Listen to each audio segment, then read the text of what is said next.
Thank you for joining us at the Fay and Milton Wong Experimental Theatre to celebrate the sharing of Milton's spirit, determination, and heart for making the world a better place, as captured in this 200-page study of his body of work. My name is Alden Habakon. I have the privilege of being your MC for this afternoon in this special occasion. I'm sure you've sensed it. There's a wonderful energy in the room, and I was tempted to get up and ask everyone to be quiet, but I actually think Milton wouldn't have liked that. He would have liked the energy. He would have encouraged it, and I hope you can sense it. There's a bit of excitement and the good kind of nervousness, and it's the energy of us coming together in community and a little bit of an anticipation that something amazing is about to happen. And not just because Santa's coming in a couple of weeks, although I know he is, but it is that similar feeling about that feeling you have when you're just about to open a gift. As we gather in community to bring the words of this book to life, I'm certain Milton would want us to reflect on and acknowledge that we are on the ancestral, traditional, and unceded territory of the Coast Salish peoples who have lived and gathered here in community for thousands of years. And it's my hope that our celebration of Milton today honors their legacy. In any important endeavor, someone has to make the big decisions, and on this one and many of Milton's project, that special someone was his closest collaborator, Fay Wong. Please join me in welcoming Fay to say a few words. It's just wonderful to see such a great turnout of friends and family for the launch of this book. Spark, Milton talked about this book well before he became ill. It was his desire to give gratitude to the community by asking 28 contributors to give their own insight of what it was like to know him and to work with him. The book displays his diversity of thought in his projects throughout many segments of the community. I wish to thank our niece, Joanna Wong, who currently is in Beijing, and friend and mentee Alden Habakon, sister-in-law Jane Wong, and each and every one of the contributors.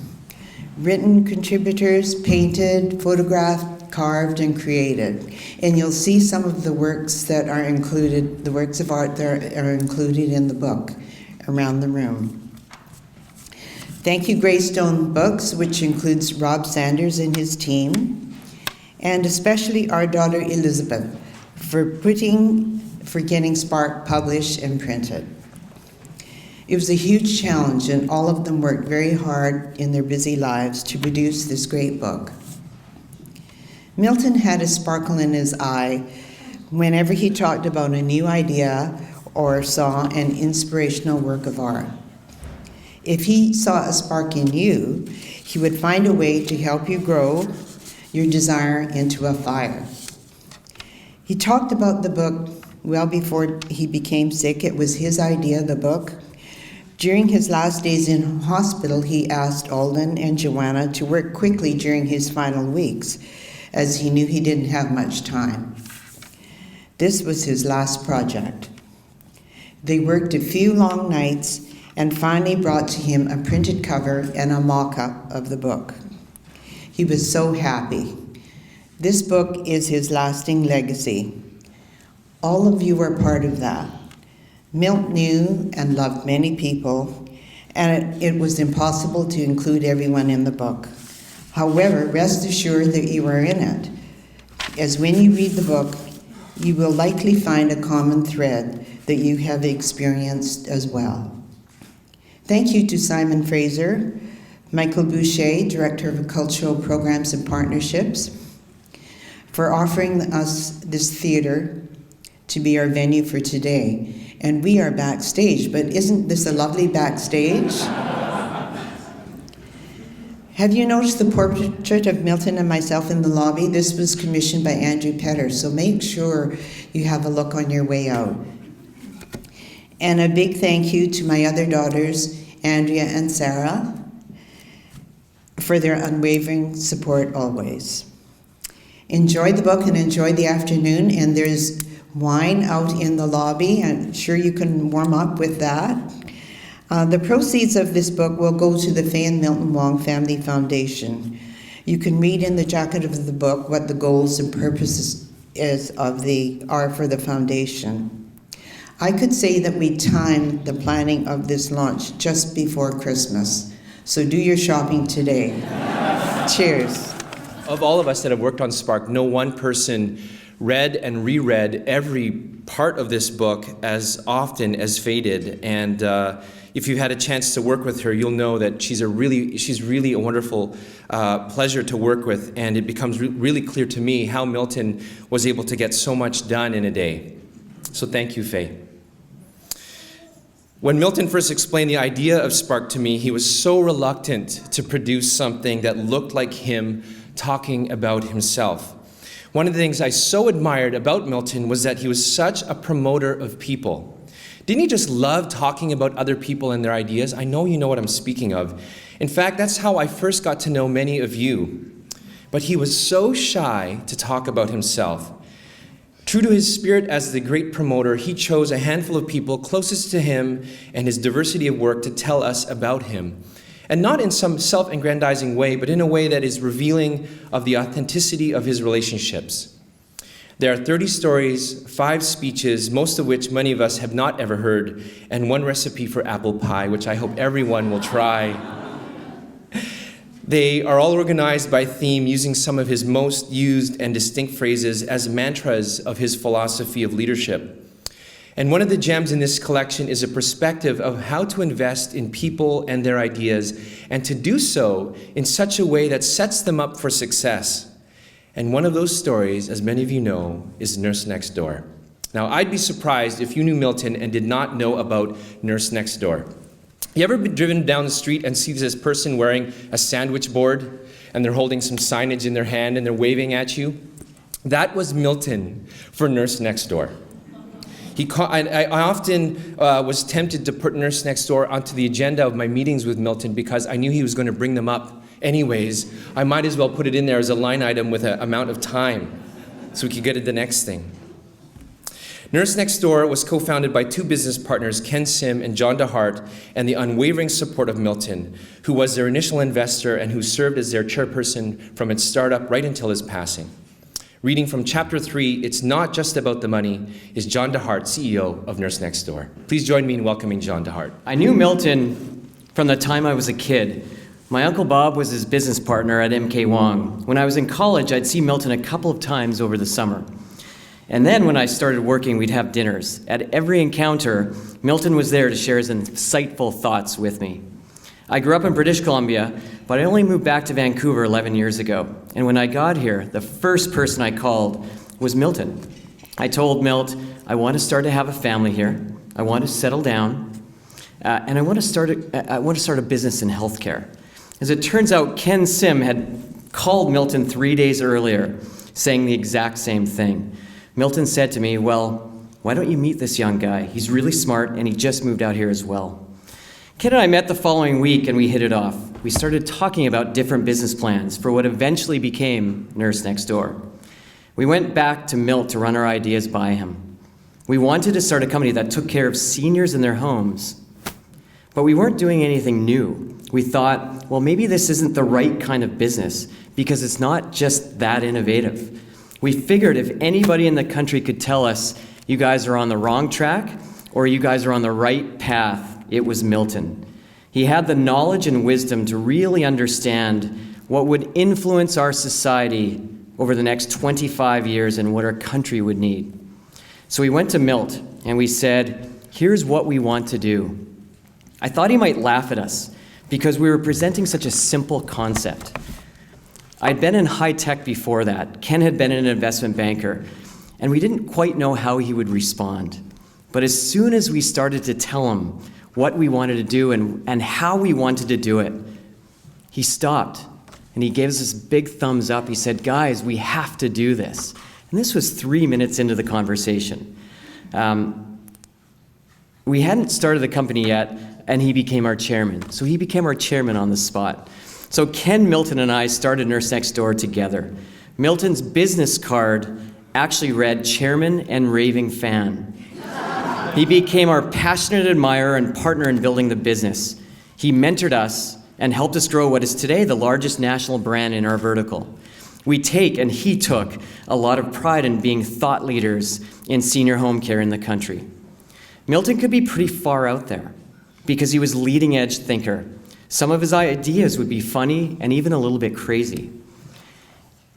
And you might have thought, that's just Milt talking again, saying some wild thing.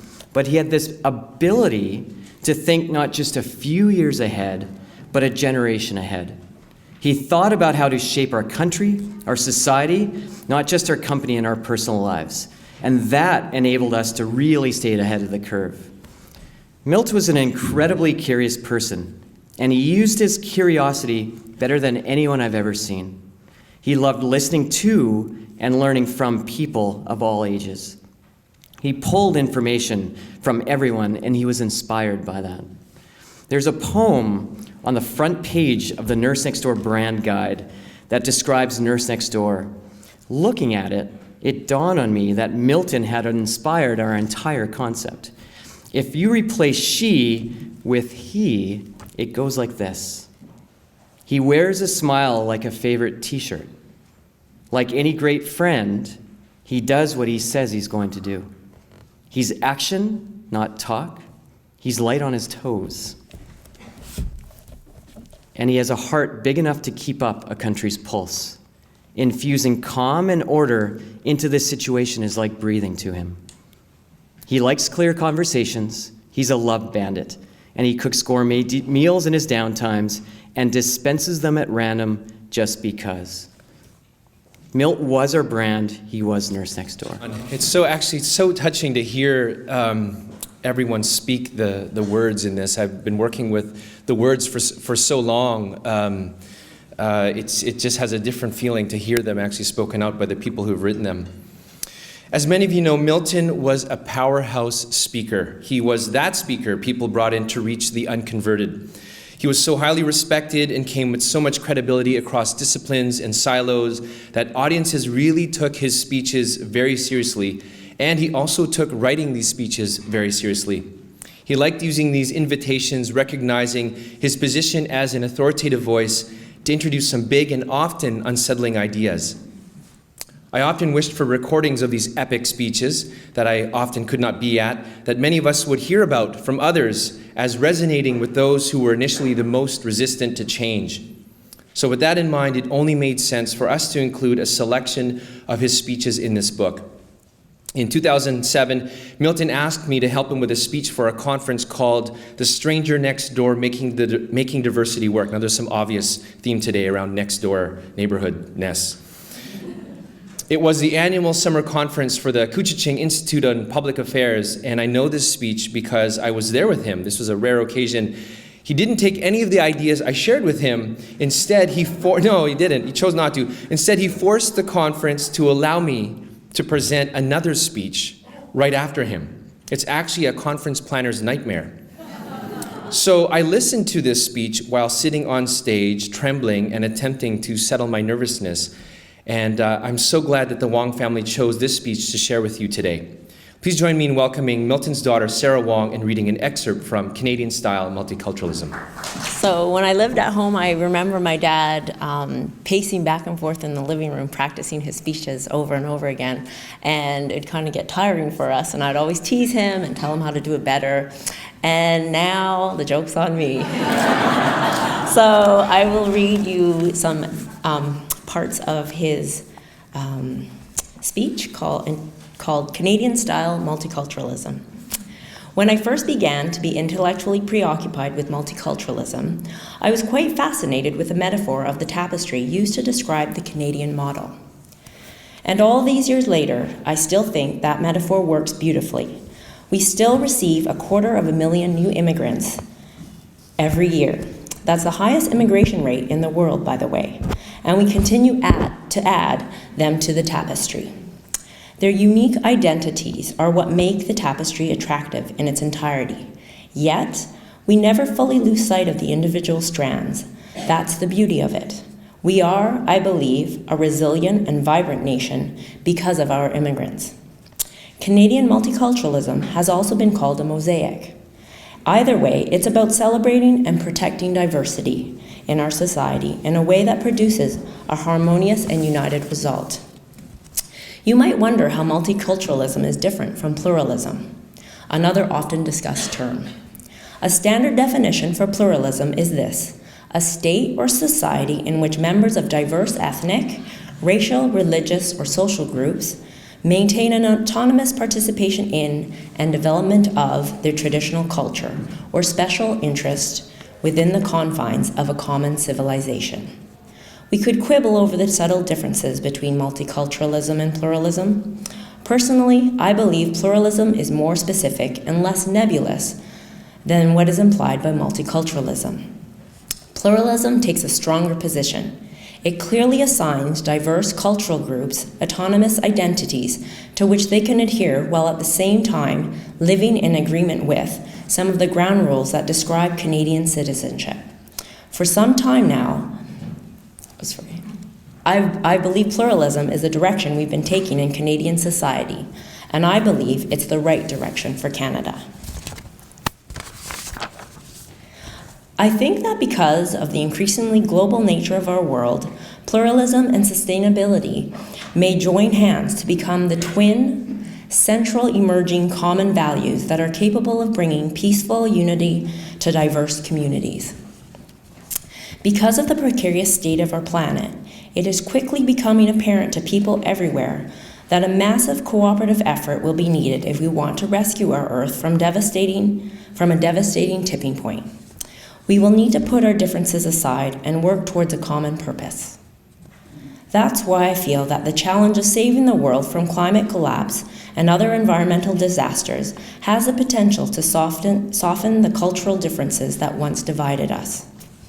Slowly but surely, it is becoming apparent that no matter where we come from, what we look like, what religion we practice, or what language we speak, we are in this together. This is a brand new phenomenon in modern history. The world has never felt quite so small. Looking at the world through the lens of sustainability, you see that everyone has the same DNA.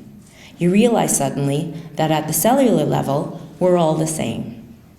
When you think about it this way, it seems unfathomable that around the world, so many people seem to have so much trouble respecting each other and respecting the planet. Years ago, when I was working on land claims issues with the Nisga'a, I was at Joseph Gosnell's home for breakfast one morning.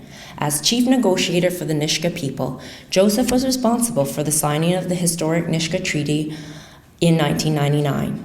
That morning, I said to him, "Joe, according to some research I've seen, the Aboriginals may have come from central China, over the land bridge to Alaska and down to South America." I remarked that maybe I had a stronger right to land claims than he did. I was only joking, of course. But I thought this theory added a whole new dimension, not only to the land claims and Aboriginal rights issues we were discussing, but to my understanding of how, as human beings on this planet, we really are all related. So yes, we share the same DNA. Science tells us that. At the same time, multiculturalism is based on recognizing and respecting social behaviors, customs, and values that are different from each other. Yet I don't see a contradiction here. Socially and emotionally, there are more important ways in which we're all the same than there are in ways in which we differ. For example, all human beings love their children and want the best for them. What they mean by best may differ according to culture, but the fundamental impulse is the same everywhere you go.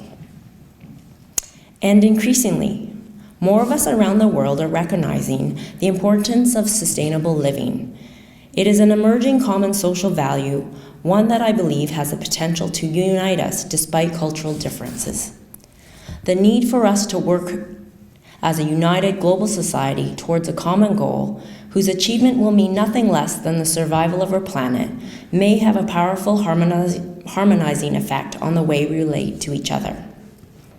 The idea of pluralism and sustainability working together, shoulder to shoulder, to unite us in our diversity and promote cultural harmony around the world is an exciting one indeed. Perhaps decades from now, if we succeed in that lofty goal, we'll have pluralism to thank for setting us on the right path, and sustainability for keeping us there. Call it Canadian-style multiculturalism, call it pluralism, it's essential for world peace. Or, as His Highness the Aga Khan has said, we cannot make the world safe for democracy unless we also make the world safe for diversity. These are big, bold statements, but I believe they are absolutely true. I'd now like to take this opportunity to thank the entire team who was involved in producing this book. The team at Greystone Books, Rob Sanders, Kara Simpson, Shira Rose Walensky, Andrea Damiani, for being true partners of this project. The designers, Peter Cocking and Jessica Sullivan. Dave Robertson for his beautiful photography of Milton and Faye's private art collection. The transcribers, Christina Zhang, Joy Kim, Zian Lam, John Montalbano and Ann Cowan for the invaluable advice, Rio Tinto Alcan Dragon Boat Festival for staging the announcement of the book, and most importantly, a very special, heartfelt thank you to Barbara Pulling. Ms. Barbara, I just want to ask Barbara to just raise her hand. If you've ever written, thank you.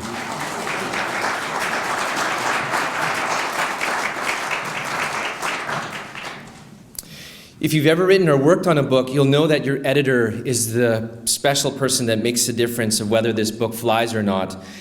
We were so lucky that Greystone assigned Barbara to us. She took all the pieces and made them better and took what was a chaotic and unformed collection and gave this book its shape, and that's the reason we have what we have today in your hands. Thank you so much, Barbara.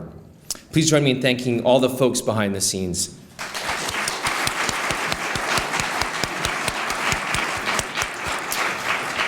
And of course, it's only appropriate that we thank all those who are present who shared their stories and perspectives of Milton with all of us. I'd like to invite the contributors who are here to please come to the front.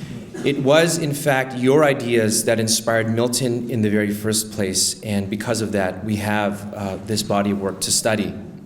If we just give everyone present a applause of thank you.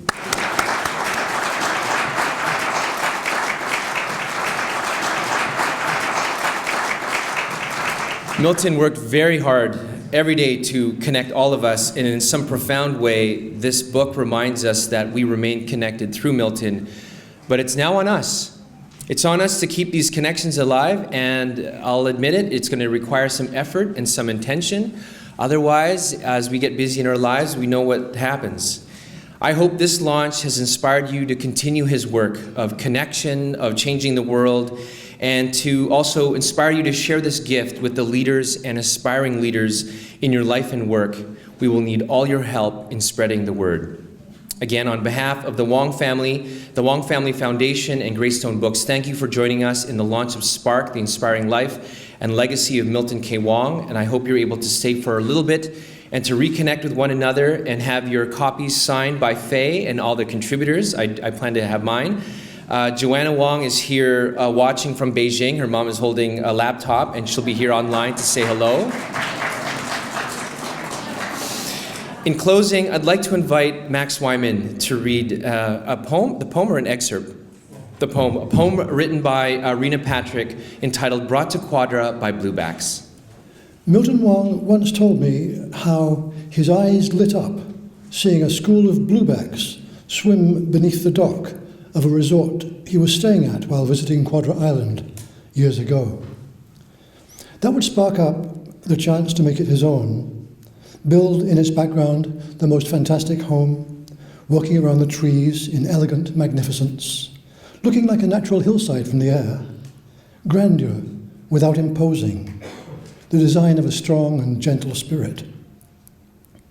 It was a fortunate day many years ago, somewhere north of Nanaimo, as dark shadows and rain began to fall.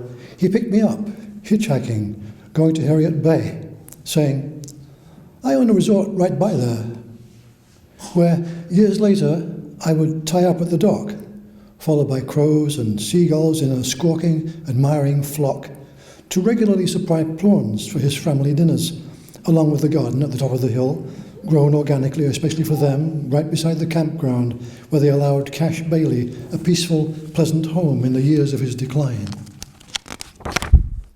Milton was a man who saw the precious value of this community, who did a lot to keep Quadra the way that it is, with character and style, the way that we all love it, while progress wreaks havoc elsewhere. possibly discussed and done in the social circles he would likely encounter. Here was the man who said he was never going to retire, dreaming up new ideas and ways to stay in the game, using his personal power to contribute to the greater good in more ways than he was probably aware of, donating land for the community garden, Quadra's own field of dreams, where those who never owned land feel their roots sprout in the dirt, consisting of a purple and white bulb. I honour Milton Wong, growing a curly green flower, which is eaten more than admired, picked before it blooms, giving health, spice and flavour, adding fire to the meal. I'm talking garlic here, some kind of special strain that grew in rows in the old horse pasture, whispering of true freedom, including the source of one's food, reaching out to others through preparing it with pride and celebration. Saying, of all the boats he'd ever owned, it was the simple, outboard-powered tin skiff that gave him the most enjoyment. It was the one he wanted to keep forever. As he walked through the world as a person of importance, with unassuming elegance and delight in the magic of life, expanding upon the dream of giving others a chance, we honour him now and give thanks for having had Milton Wong among us, a man who set foot upon the shores of Quadra with the care with which he touched the island and all our lives, brought here by a school of blueback coho years ago. We say goodbye to a true friend whom I myself barely knew. Thank you, Max. And that concludes the formal part of our launch. I hope you do spend some time reconnecting with one another and having your book autographed. And please enjoy the wine and the food as well. Thank you so much.